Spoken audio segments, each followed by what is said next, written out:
Hello and welcome to another episode of the Same Old Arsenal podcast. We're doing another Pots preview. I hope you have all just about calmed down from Tuesday night's drama. It was great stuff. We're going to be doing an FA Cup preview again. The FA Cup is back and we have got Bournemouth on Monday night. And joining me is a Bournemouth fan from the Back of the Net podcast, AFC Bournemouth. It is Sam. Sam, how are you, buddy? Yeah, very good, Dan. Not too bad at all. Mate, thank you so much for coming on, buddy. I really appreciate your time and efforts, mate. Also joining us is Andrew from Hinkley Gooner from the Dial Square podcast. Andrew, how are you, bud? I'm very good, thank you, mate. How are you?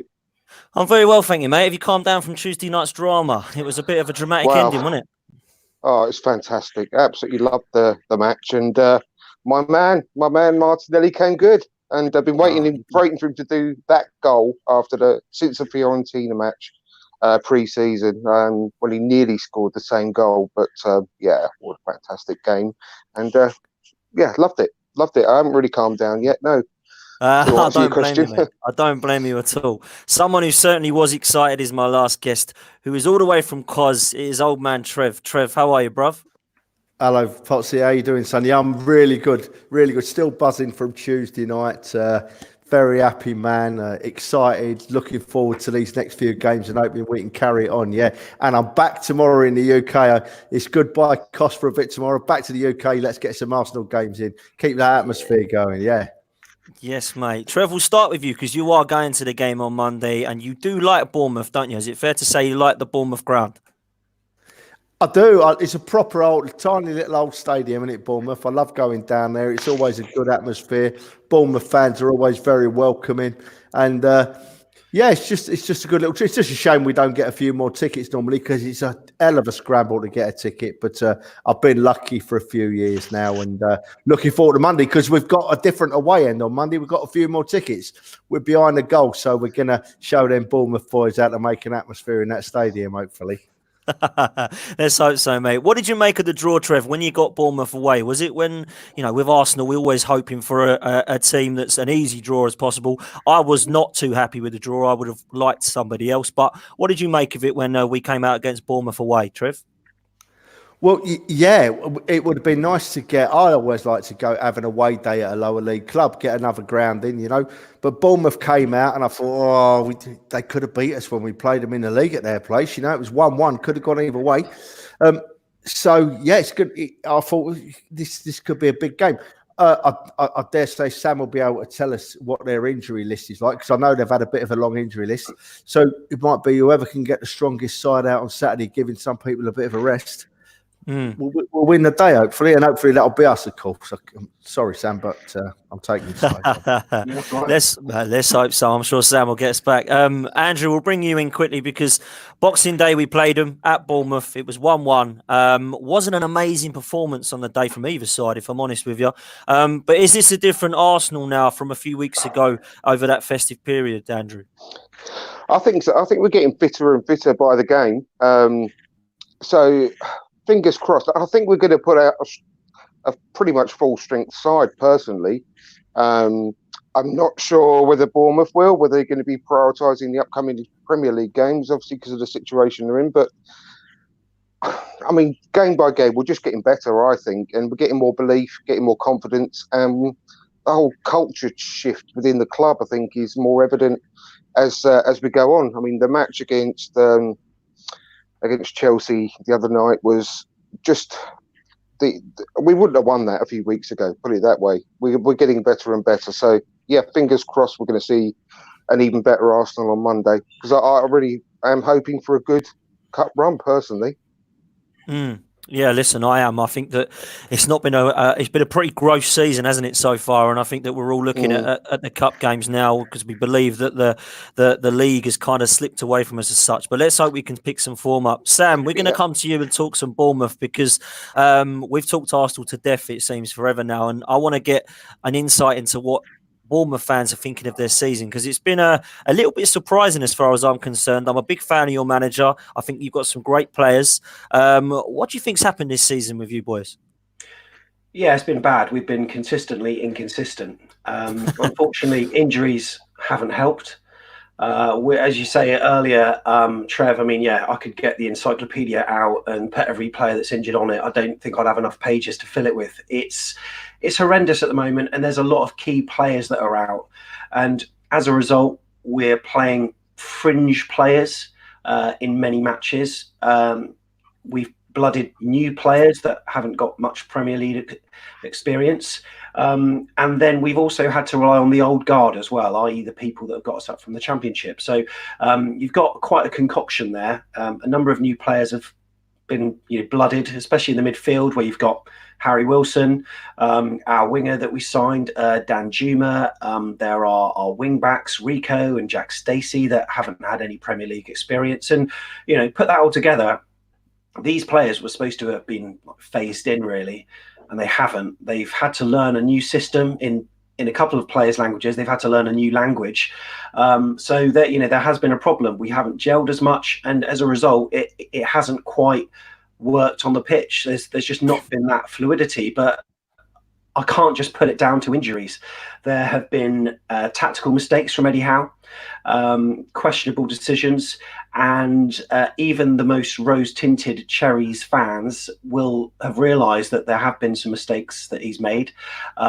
But it feels like after our last victory on Tuesday against Brighton, there is light at the end of the tunnel, because we saw glimpses of the Bournemouth that we know and love.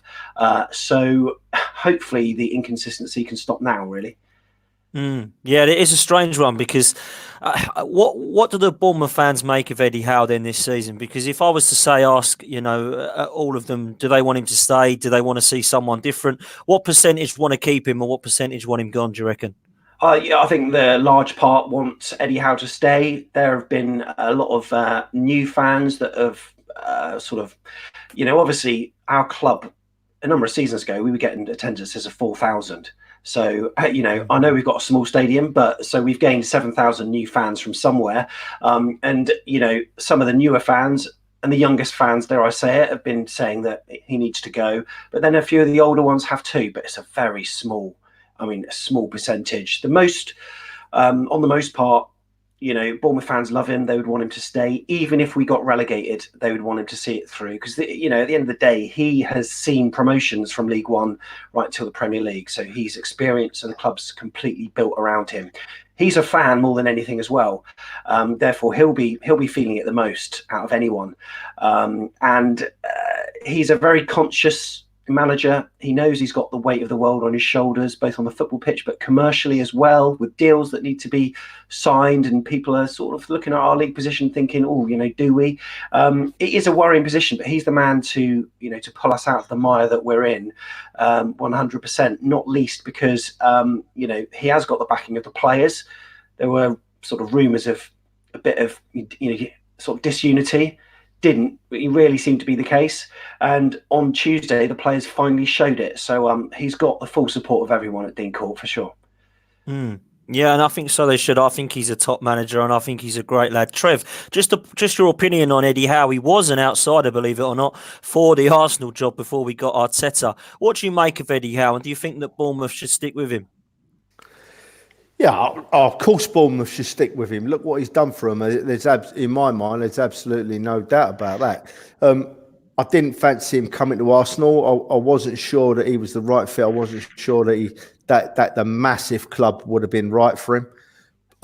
Other than that, I can't say any more. But look at what he's done at Bournemouth. That tiny little club, and he's just been magic there, isn't he? And I love the way he conducts himself. He's always calm and he always makes a good case for Bournemouth Football Club when he talks on the telly as well. And I really do. I seriously, Sam, I really hope you pull it round and you don't get relegated this year. You're one of my favourites. I mean, I hope you get knocked out of the FA Cup this weekend, but I do seriously hope that you pull it round and you stay up, because you're a cracking little club, and I've always been made welcome there. I actually think we will be all right this season, because, as I said on Tuesday, we did see some glimpses of that. But like you say, he's a manager that has got the club in his own interest, and I think if he's going to be going, I think the only way that he would go is him walking. I don't think he'd be pushed, and that's how sort of conscious he is, really. But yeah, I mean, hopefully, I don't think it will happen. Dan, do you mind if I? Go on, Trev. Go on. Sorry, mate. Do you mind if I ask Sam a question? I do apologise. Sam, so taking the really big clubs out of it. Say someone, I don't know. I've got to be careful what I say here. Say someone like I don't know, an Everton or a Leicester, or Leicester getting a big club came in for him. Do you think Eddie Howe would walk, or would he be loyal to Bournemouth? To be honest, I'm starting to wonder what his next move can actually be as a manager, because you look at Everton, obviously you may know that Eddie Howe was a boyhood Toffees fan, so a lot of the media linked him with the club for that reason, but then they're looking at seasoned established managers such as Carlo Ancelotti.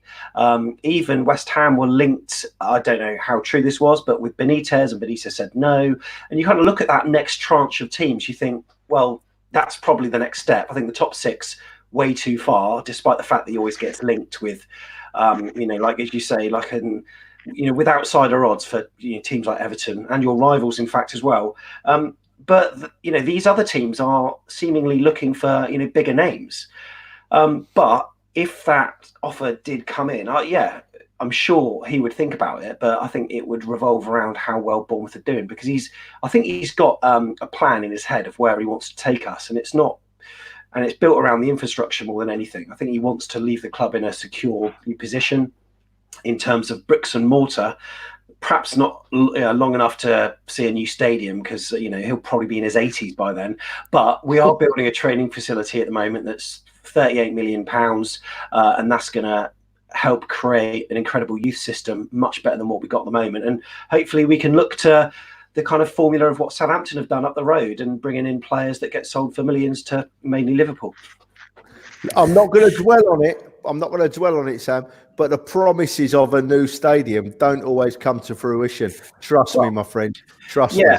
We know that. Even stadium expansions, we were told that we were going to have a larger end where the temporary stand where your fans are going to be on Monday night. That hasn't come to fruition either. So, this training ground facility is happening. It's going to be a huge academy, 10 full-size pitches, and all this stuff. And then that clears the land where the current training ground is, and that's where the new stadium is mooted to be. But I mean, it's pie in the sky at the moment. I think the priority is just on securing our league future for the meantime. I think it's going to be interesting because the grass isn't always greener. I think Eddie Howe's loyal to Bournemouth. I think that the fans are right to stick behind him.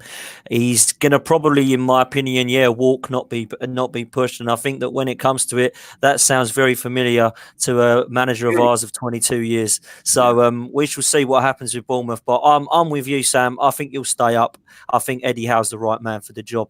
I'm going to talk about a couple of your players before we come back to Arsenal, if I may. Players that I've been a massive fan of, actually, 3 of them, but haven't really had an amazing season so far. Maybe it's due to injuries or lack of form, or just the way Bournemouth have been this season.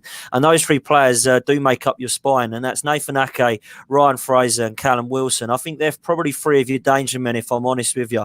What have you made of their seasons, and are Bournemouth going to keep hold of these 3? I'd say a third of that lot you mentioned have had really good seasons. Fraser and Callum Wilson, not so much. However, they are integral players. I mean, I can't fault any of their performances on Tuesday against Brighton. They were phenomenal.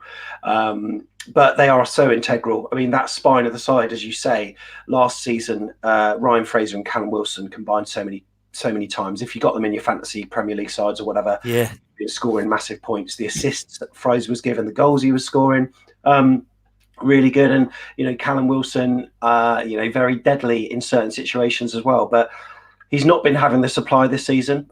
Fraser's not been at it. He was linked with Arsenal, and you'd think that he would be playing out of his skin if he wanted that move, but he hasn't been. I don't know if his head's been turned or his agent is saying certain things to him, but it's not been reflecting on the pitch. But that's not just him.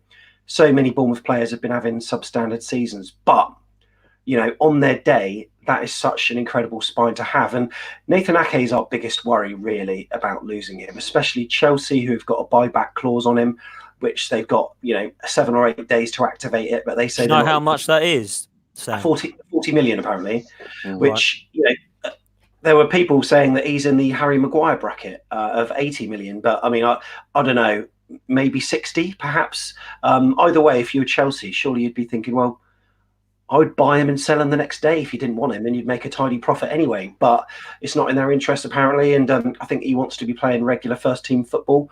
How long he will stay, I don't know, because he's one of those players that is, growing whilst the club aren't particularly growing. And I think players want to see their own ambitions matched off the pitch. That doesn't seem to be happening at the moment.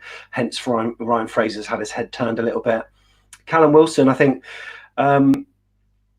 his season's not been great, but maybe that goal that he scored against Brighton might kickstart it. He's probably worrying about his own chances in Euro 2020, to be honest. But with Harry Kane out, he might get a chance. However, I don't know.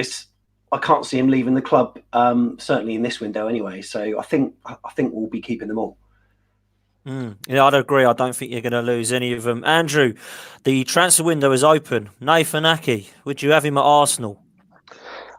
I would, yeah. I mean, how old is he now? 24, 25? Is that right, Sam? Or yeah, I'm not too sure actually. I think something like that. He's still young, 24 maybe.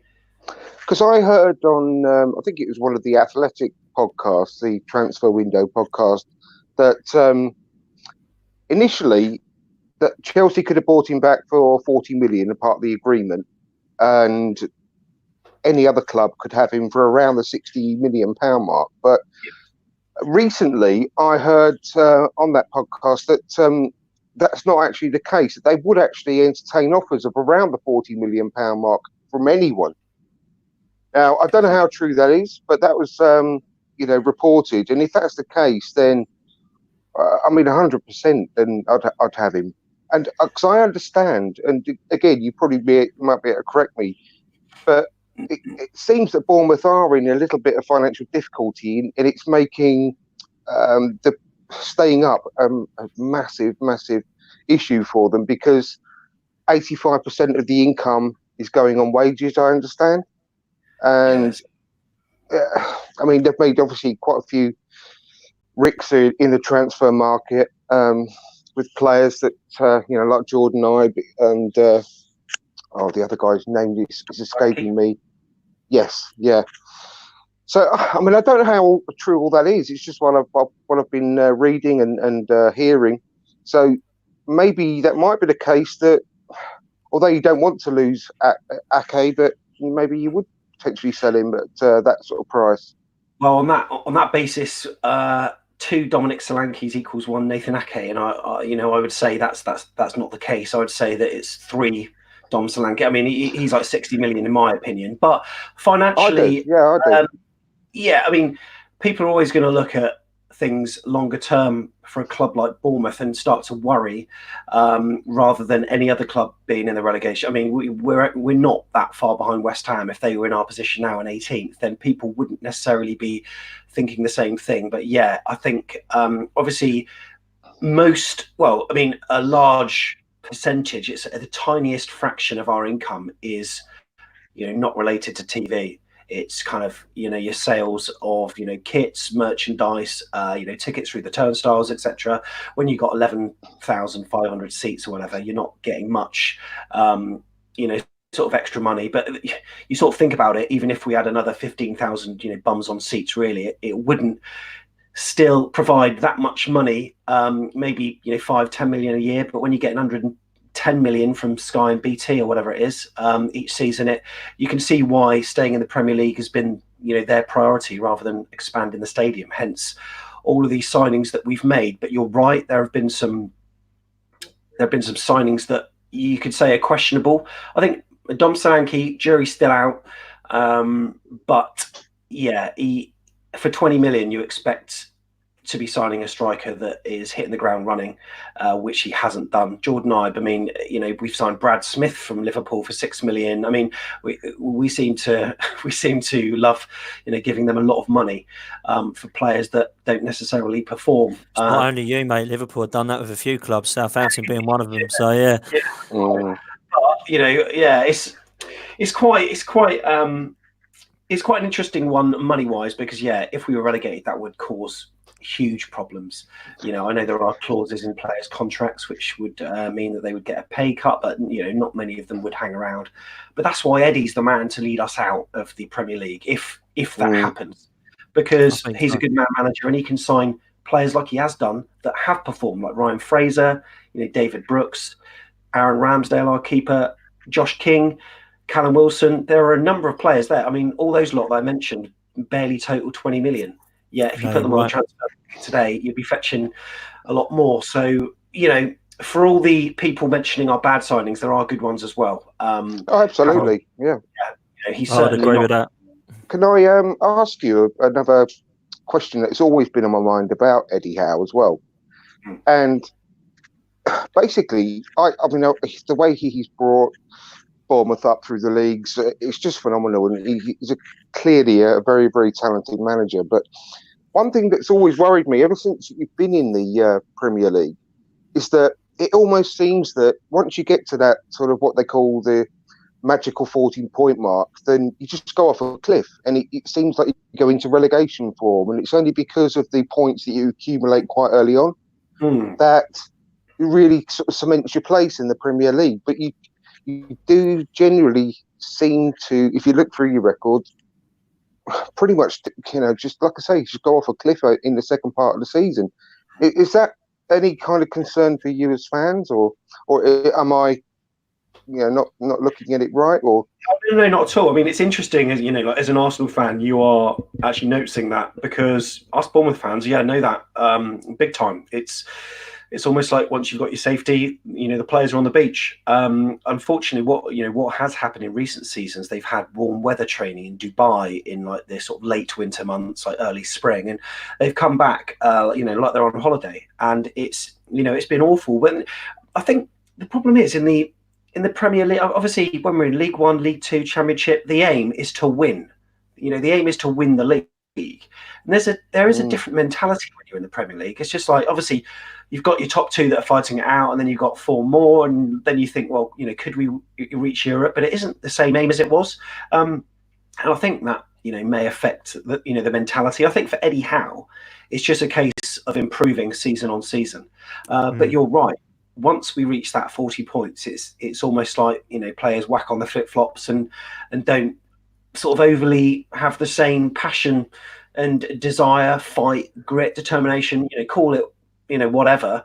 We're not putting in the hard yards, but I think this is sort of perversely, this is actually quite exciting for AC Bournemouth fans to actually have something to play for in the Premier League at last. And we're playing for our lives now, and the club's future could depend on it. So it's interesting, though, isn't it? It is interesting, isn't it? Because I was just going to say, surely you just take the 40 points and then just see where you finish as long as you stay up. But now you've just said that it could be exciting season for you. Then we'll see. But it'd be an interesting for you. We're going to move on because we've talked enough about Bournemouth, and this, believe it or not, is an Arsenal podcast.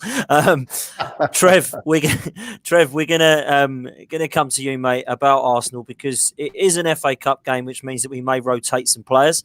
For me, I said to you off air before we went live, Martinelli can't be dropped, can he? No, you wouldn't think so, would you? It's interesting because I know it's an FA Cup game and we would be expecting rotation, but don't forget we've got Bournemouth, then we've got Burnley, then we've got 2 weeks off, haven't we? Basically, because we've got that our rest week. So I don't know whether Arteta will think, well, I'll play them all anyway, because he might fancy running the FA Cup. But Martinelli, you can't drop him. Why would you drop him? He's everything we've been asking for years now, isn't he? The passion and the energy. To be honest with you, well, at Chelsea on when was it? When did we play Chelsea? Tuesday night, yeah. Tuesday night. If I was very happy with the draw, I would have been ecstatic with a win. But if we'd have got beat at the end of that game, I'd have still been able to say, well, actually, the boys left it all on the pitch. And that's what's important to me. I just want to walk out of the ground and think the Arsenal played themselves into the ground today. And Martinelli is the epitome of that, running all over the place. And hopefully, it is. It's getting infectious through our team, isn't it? We don't get caught up the pitch much anymore, do we? You know, we're dropping back and we're playing the game that teams have played against us for the last few years. We're starting to play that game. I'm excited. No, don't drop Martinelli. Definitely not. No, I have to agree. Who do you drop? Well, this is the question, Trev, as well, because we are down to bare bones as it is, and the transfer window, believe it or not, is apparently open. But we're not doing anything about that to help our squad. But what I will say is that I think some of these young players that have come through could be some of the answers to our questions, because it's not just Martinelli, although he was outstanding, I thought, on Tuesday night and has been throughout the season. I think when he went through on goal, the last time I saw an 18-year-old do that for Arsenal was Nicolas Anelka, and he was a half-decent player, wasn't he? So let's hope that he's even better than him. But you've also got to mention the young lads like Saka. You know, the young lads like Guendouzi, who I thought come on and did brilliantly again. You know, gets a lot of stick of the last few weeks, but I thought he was sensational when he come on and give a lot of passion and fight. But this lad Saka, Andrew, I mean, he looks absolutely exceptional, doesn't he? He's absolute quality. And I mean, he came out in the press not too long ago, a few days ago, and said that if Arsenal want me to be a left back, I will learn the role of a left back. You know, I want to be in the team. He wants to play for Arsenal. That's the most important thing to him. And it doesn't matter where on the pitch. So, what a talent! He's got everything, isn't he? And I mentioned a few weeks ago that it's almost tongue-in-cheek. I think it was after his first game at left-back, and said, could we have found our new Ashley Cole? Because he started off as a winger and, you know, and then sort of converted into a left-back. And he seems to have all the attributes. He doesn't get knocked off the ball either. He's got the strength. He's got the pace. So I really rate the kid. And at their age, they should be able to play every game at the moment. You know, we haven't got that many games coming up, like you said, Trev. I don't think we should have a weakened team. I think at the back we're going to have problems, but I think if Socrates is back for the game, hopefully, then we'll just put a sack of potatoes next to him as his central defensive partner, because he'd be better than Mustafi, to be perfectly honest. He might sort of deflect a few more balls away. So, but that's going to be the only issue, is who we play at centre back. Because I mean, I don't like all the criticism for Chambers. I do think there's a really cultured defender there, and he just needs to run a games now. And I think we're just going to have to bite the bullet and play him for a few weeks. And yes, he might make the odd mistake because he's rusty. He's been out for so long. But I think he just needs to play his way back into form. You mean Holding? We really need him. You mean Holding, not Chambers, don't you? Oh, I do beg your pardon. I do. Yeah, of course I do. Of course I do. Yeah. I think he's a really cultured defender. I think he's got a lot of really good points, and he was just about getting to show what he could do before he got injured last season. And I think he needs to have a run. I really do. And we'll just have to see how it goes, because he even being rusty, I think he's still going to make a lot of less critical mistakes than Mustafi. He can't play again for Arsenal. He can't. I'm sorry, but he's just I'll take a slightly. I'm sorry, but he's not. I mean, he had a fantastic game. Look, Trev, every game he plays is 90%. He looks like a quality, good defender. But we can't keep brushing over the fact that he gives away a goal. Every mistake he makes, I'm with you, Andrew. Yeah. I'm with you, mate. Go on, Trev. I'll let you. You can't say, he had a terrible mistake, but for the rest of the game he made up for it. It don't work like that, Trev. Especially when you're a defender. Absolutely agree. So I do really like the. Really like the fact that he. One more point. I love the fact, and I put it on Twitter, that he came back and he showed an awful lot of mental strength to come back from what he did. And he had a few good games in the Europa League, etc. And I actually said, fair play to you, because you've done well, and it takes a lot of character to do that. But he's just shown again and again that he is the wrong guy to play in our football team. It doesn't make up for the fact that he made that critical error on Tuesday by playing well the rest of the game. It's just too late for that. So, yeah. Anyway, sorry, over to you, Trev. No, go on, Trev. I was going to say, you answer that, but also this question from Craig as well, because he's saying, who have we got that's better than Mustafi at the back? So you go for that, Trev. A sack of potatoes. Yeah. A sack of potatoes. That's my point. That they've all They've all got a mistake in them. Mustafi more than most. I'll accept that. But what I liked about Mustafi against Chelsea was that after he made the mistake, he showed a different attitude. He showed his head didn't drop like it has done in the past. But that's endemic through the whole of our team, which all of our players, every one of the squad is playing differently under Arteta. They all look different players. I can't think of one that doesn't. I mean, we mentioned the young players, and don't forget, when we're talking about defenders, Maitland-Niles, I know he dropped him to the bench the other night, but Maitland-Niles has looked a proper defender over the last few weeks. I mean, he had Saka in his pocket at Palace. He had Rashford in his pocket at Arsenal when we played Man United. He's really looked a class act, So, yeah, I can't argue with anything Andrew says because he's exactly right. Mustafi's got too many mistakes in him, and those mistakes cost us far too often. The point I'm making is that after he made that mistake against Chelsea again, he didn't let his head go down and he didn't drop out of the game and he didn't hide. He stood up and he was counted, and the rest of the game he was brilliant. That's the way I looked at it. It was a different Mustafi after a mistake than it was a few weeks ago after a mistake. I'm still not saying I really want him in the side, but I'm not going to be as harsh on him as I could have been. I think it's a lot of debate we've about him having for 4 years since he's been at the club, and I'm with Andrew. He makes the same mistakes year on, year out, week in, week in. I can't back him up anymore. One player that I said similar about who was absolutely fantastic on Tuesday night. I'm going to talk about two players before I ask Sam what he thinks about our beloved Arsenal, but I'm going to talk about Granit Xhaka because Granit Xhaka did step it up and he played at centre-back and he was absolutely phenomenal. But the one player who wasn't phenomenal for me in the first half, which people started to tell me that he was our beloved Mesut Ozil. Trev, what do we do with Mesut Ozil now? What is he coming? Is it come to the end with him? Is he finished now, Trev, or can Ozil still have a future at Arsenal? Oh, personally, I think Ozil should have been moved on probably 3 seasons ago when he dropped right off. I mean, he went off at the same time as Sanchez did. They both had a poor season at the same time. He upset me greatly in the Europa League final in Baku last year, and we all paid our money and went over to Baku, and he let us down badly in that final. And yeah, I've been saying for a year or two now. See, you know me, Dan. I won't go heavily against players. I won't really get. No, you never do. No. Right, never do, because at the end of the day, they're Arsenal players, and while they're with the club, I will support them. But Ozil should have moved on probably 2 or 3 seasons ago. But when you're earning that much money and you're not playing that well, who's going to buy him? I wouldn't. If I was the manager, I wouldn't at all.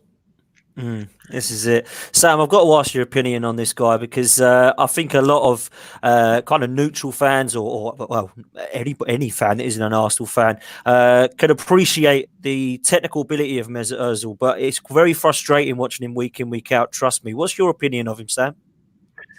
Yeah, like you say, it must be so frustrating to have seen glimpses of him every so often, but just a lack of consistency from the guy. I mean, he started off like very, very well for you guys, and I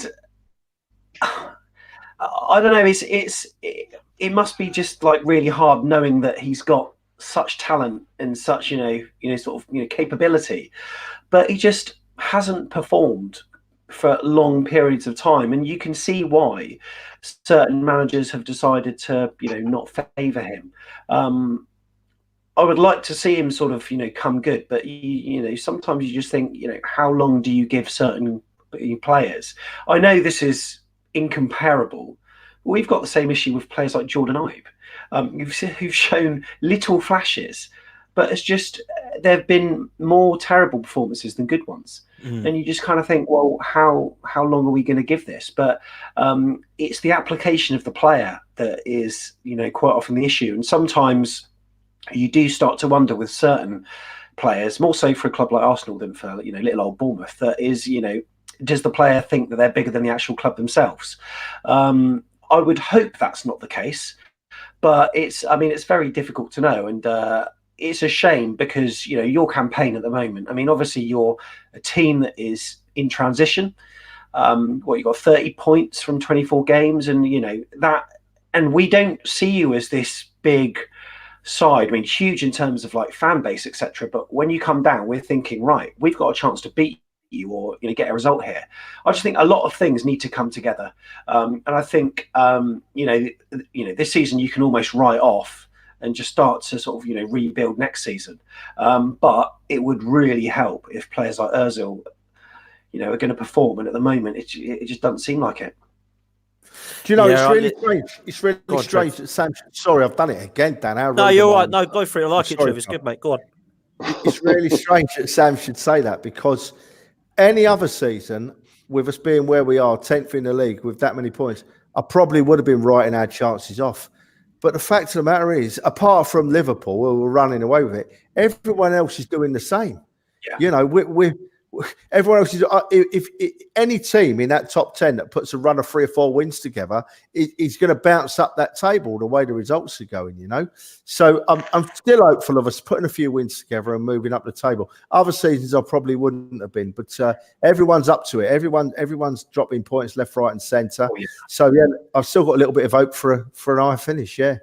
When you look at the league table, I mean, it's on the BBC website or whatever, you see the main league table and you've got that easy kind of on the right hand side, the form column. Aside from Liverpool and Man City, there's not one side that's got a decent sort of run of form. I mean, yourselves. And it's that's all it needs. That's all it needs.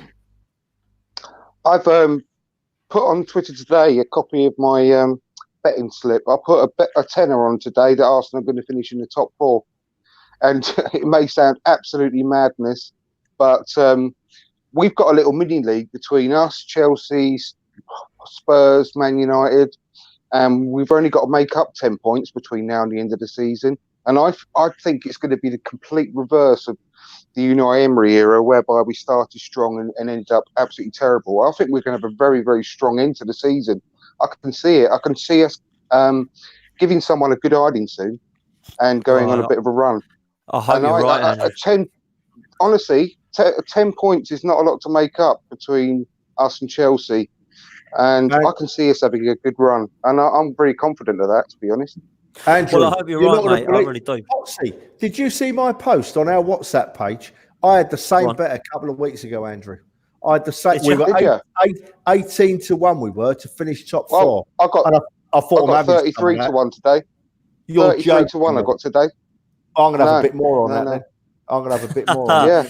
Well, I love this optimism, I must admit. But one worrying stat I feel that Sam said is that he fancies their chances, when Arsenal come to him. And that's not what used to happen 15 years ago. And I think that Arsenal fans need to have a reality check in some terms now that we aren't this club that we were 15 years ago. What I will say is that it is looking a lot more positive now that Arteta has come in and he seems to have shaken things up. So I'm hoping, going back to the question I asked at the start, is this a different Arsenal team than it was on Boxing Day against Bournemouth? And I personally think it is. I think we showed a bit of fight on Tuesday, and if we can keep that team spirit together, then of course we've got a chance. I don't think we've got much of a choice but to stick with a similar team because we are down to bare bones at the moment.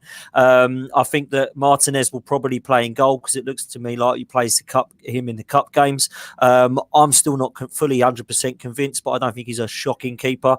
I think the back 4 will probably be Maitland-Niles coming back in if Bellerin is now going to be back to full fitness as our first choice right back. Saka's our only option at left back. I personally feel he'll go with Mustafi and Holding at the back. I think that Matteo Guendouzi will probably play in the middle with possibly Torreira and Willock. I think they're the only kind of options we've got to rotate in the middle there. And I think the front 3 will probably remain the same. The only thing he could do is he does fancy Eddie, then Eddie may play up front with Martinelli and Pepe on the ring and Laka may get a rest. But that's the only kind of real options I can see there. Sam, what's your team going to be on Monday night, do you reckon, mate? Again, we're in a similar position where we're almost down to bare bones, but we've got a couple of players coming back. So I would expect Aaron Ramsdale to be taking a break in goal. So we've probably got our reserve keeper, Mark Travers. Defensively, again, not many options. So Steve Cook, after his wonder save against Norwich, will be probably... He should go and goal. Schmeichel would have loved that save. I'm telling you now. I must admit, Sam, this question did come in. It did make me laugh. The big question is who will play in goal? Was it Steve Cook or Ramsdale? Yeah, well, you stole my thunder. I was going to ask that. Yeah, on Tuesday night there were chants such as are you Steve Cook in disguise to Aaron Ramsdale. Everyone was, it's funny, like as as a footballer myself, obviously not at any standard, like I can kind of see why he did it, but it's just the fact that it wasn't one of these ones that was even sly. I remember some player for Newcastle doing it ages ago, and he pretended like he was shot in the stomach. Yeah, Taylor, Stephen Was it? Taylor, was it? Taylor, yeah, no, that's it, yeah. Yeah. And that was just hilarious to watch. But this one, he was down on the ground, and fair play to him. He's got good reach, but obviously, I think he might sort of come back in.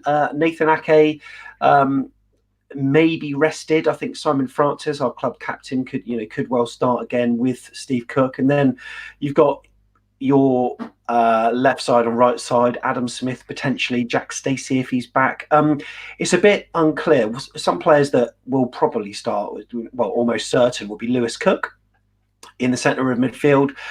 Very creative player that at the moment must be so frustrated with his Bournemouth career, only getting 5-10 minutes here or there. I mean, when he was signed for AFC Bournemouth, I thought he was going to be the centre midfielder that the team was being built around, but obviously not the case. We've signed a number of players in midfield since then, including Jefferson Lerma and Philip Billing, and I like that comment as well. Very happy fancy fishing there. But I would like to see Josh King. I think he's kind of on the edge of coming back, and this good player as well. Good player, yeah, strong, athletic, dynamic, and apparently he could be back. But I think the key for Bournemouth is there's a mental equation for Eddie Howe. Do you maintain momentum or do you prevent injuries? And I think the focus at the moment is on maintaining momentum, because that's one thing we've been missing. So I wouldn't be surprised if the bulk of the players who started against Norwich in our last match against Brighton, will also be starting against Arsenal. And then, we'll chuck in, some of those extra players like, Lloyd Kelly, Lewis Cook. So it'll be hopefully a very, very strong side. Yeah, I can imagine so. Is Eddie Howe going to take this seriously, this cup, or is he going to be more worried about the Premier League, Sam? We haven't taken it seriously at all previously, which is ironic given the fact that, when we've been in cup competitions before, we've been in a fairly stable league position, a lot of points from safety, yet we've thrown out reserve sides, almost treating the cup with disrespect. There are some famous matches against Millwall in the third round a couple of seasons ago where we got tonked 3-0. Our form dropped off a cliff after after that happened in the Premier League, and I think he's acutely aware that could happen again. So momentum is absolutely vital. We played a Luton side in round 3 that were 1, bottom of the Championship, 2, their form was absolutely atrocious, 3, they were playing a really understrength side as well, yet we put out a really full strength side. So I can imagine he'll do exactly the same, try to keep momentum and try to get a result. So I think for once he is taking it seriously. Yeah, I agree. I think he'll stick with it at the moment.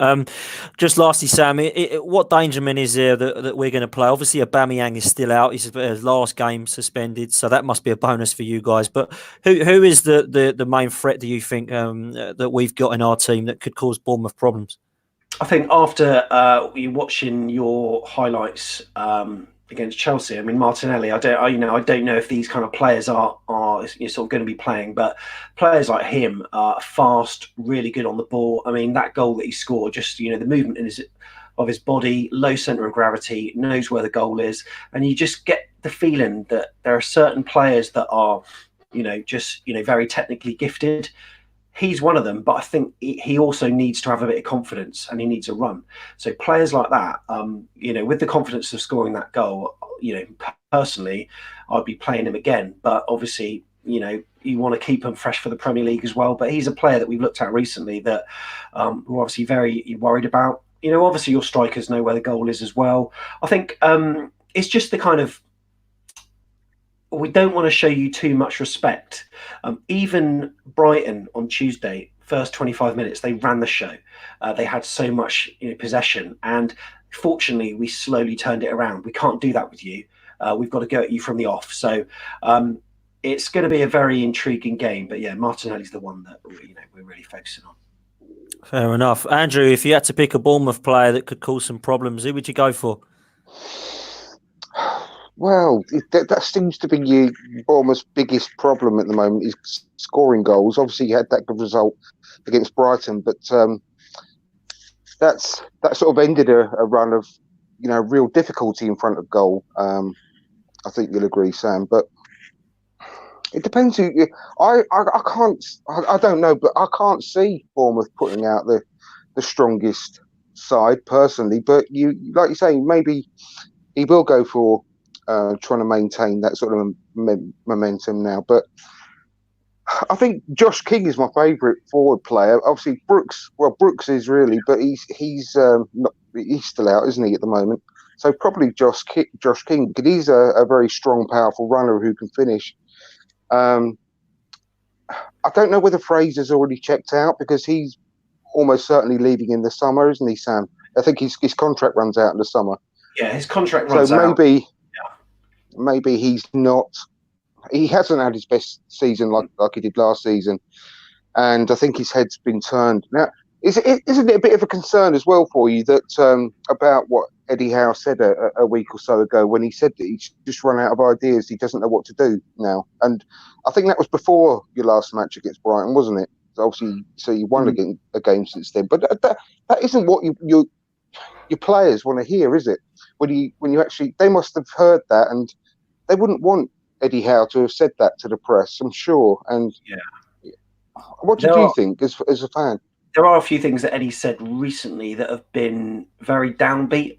And as players, you want to hear some inspirational words and motivational kind of words. So there are a few things he's said that fans have looked at and a bit quizzically. However, I think, he did a press conference before Brighton, obviously, as all managers do, and that sounded very positive.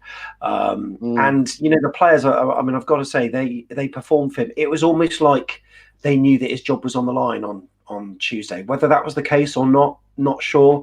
Heard a number of rumours which indicated that it was quite a troubling time.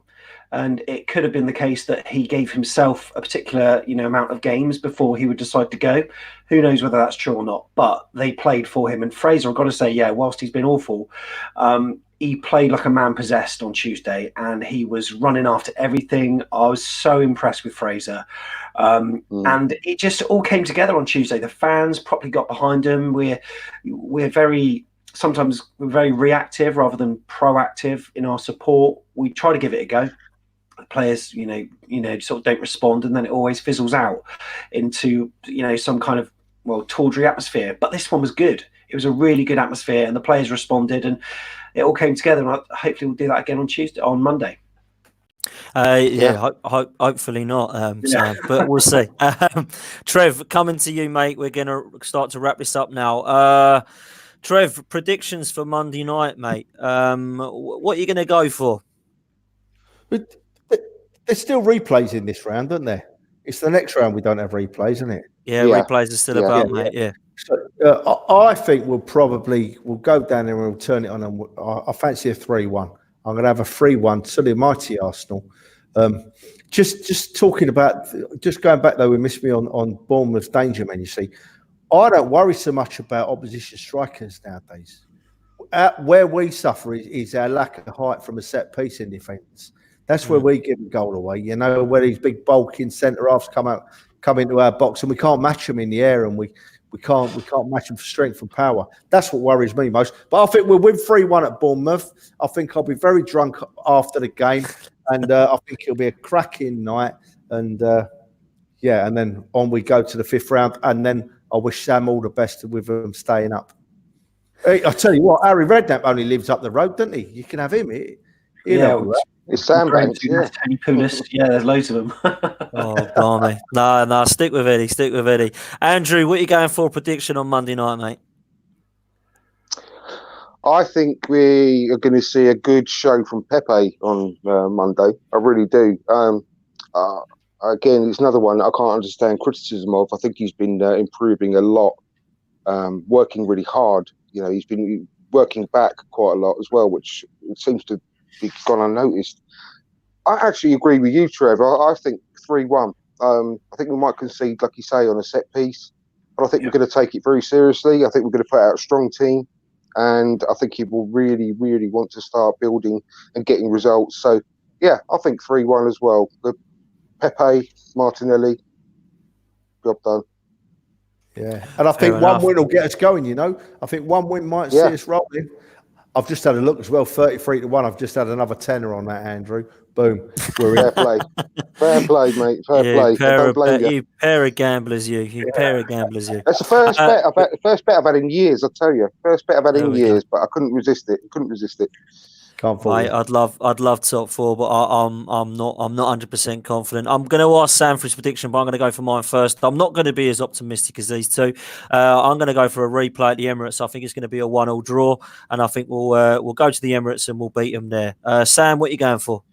I was about to ask you actually. Well, what round is it? The replays are not a case anymore, but obviously it's not the fourth round. So I think that, in my opinion, I don't think Arsenal are going to win on the night, but probably a draw. So we can score goals and it's set pieces as well. That we really do well at. We found another way to play against Brighton, and we're looking at your defence. There's a good chance that we can exploit a few weaknesses, but I'm sure vice versa as well. So I'm going to go for a 2-2 replay at the Emirates, and we'll come to what happens at a later date for that. Mate, we'll get you back on. We'll have a chat about that if that does happen. But I, of course, hope that we do go through on Monday night. I just think that the Bournemouth will be well up for it against Arsenal, as most opposition teams are. And I think that we may struggle. But listen, I hope I'm wrong. I'm normally wrong on these prediction things, so let's hope I'm wrong for that. Boys, it's been an absolute pleasure. Sam, thank you so much for coming on, mate. I hope you've enjoyed it. I know it's never easy to come on another fans podcast, but we do really appreciate it, mate. I honestly do wish you the best of luck for the rest of the season, mate. Yeah, no problem at all. And if anyone wants to have a look at our content on YouTube, just search for Back of the Net Bournemouth. We're a brand new channel. It started in August, really. I mean, the podcast has been around for a long time, but we started doing YouTube stuff as well. So trying to get as many new subscribers as we get, and just trying to sort of represent Bournemouth fans online. So yeah, fingers crossed we'll be a Premier League side next season, and we can do this kind of stuff all over again. Yeah, absolutely. Absolutely. Any Bournemouth fans listening, please go and follow Sam on Twitter at AFCB Podcast, Back of the Net Podcast. Listen to more of Sam and the gang on that. A decent podcast it is. Andrew, thank you so much, mate, for coming on. Really appreciate your views and opinions, mate. And how can people follow you on social media, buddy? Yeah, it's at From Dole Square on Twitter. If you can please make your way over to the YouTube channel, I'll be really grateful for some subscribers on there. It's the From Dial Square to Where YouTube channel. And we put out shows on a weekly basis. So yeah, please join in. Please go enjoy Andrew. Thank you for having me as well, by the way. No, you're welcome, mate. You're welcome to come on anytime, buddy. You know that. Please go and join and follow Andrew and listen to the From Dial Square podcast. It is a very good podcast indeed. And old man Trev, can't wait for you to come back to England, mate, to the UK. I really can't wait to see you over at Burnley, mate. So I look forward to that one. And hopefully we get 3 points there as well. Trev, thanks so much for coming on, mate. No problem, mate. No problem. And nice to talk to Andrew, and all the best to Sam after Monday. Don't forget guns and yellow ribbons and all. We do a cracking podcast over there. We've got a great team of lads. Dan's always on there. You can't get him off, and I put in the odd appearance. But can't wait to get back in the UK, Potsy. And Andrew, we'll meet up and have that beer. Yeah. And I'll see you in Burnley, Dan. Definitely. And Andrew, I will see you as soon as possible for a beer. And Sam, all the best after Monday, my friend. Lovely talking to you, pal. Buddy, you all too. Thanks good very luck, much, Sam. boys. Good luck. Thank you all so much. Please join us for the Same Old Arsenal every Monday night. And there's only one thing more to say. Up the Arsenal, boys. Up the Arsenal. Come on, you Gunners. Up the Arsenal. Go on, you Reds.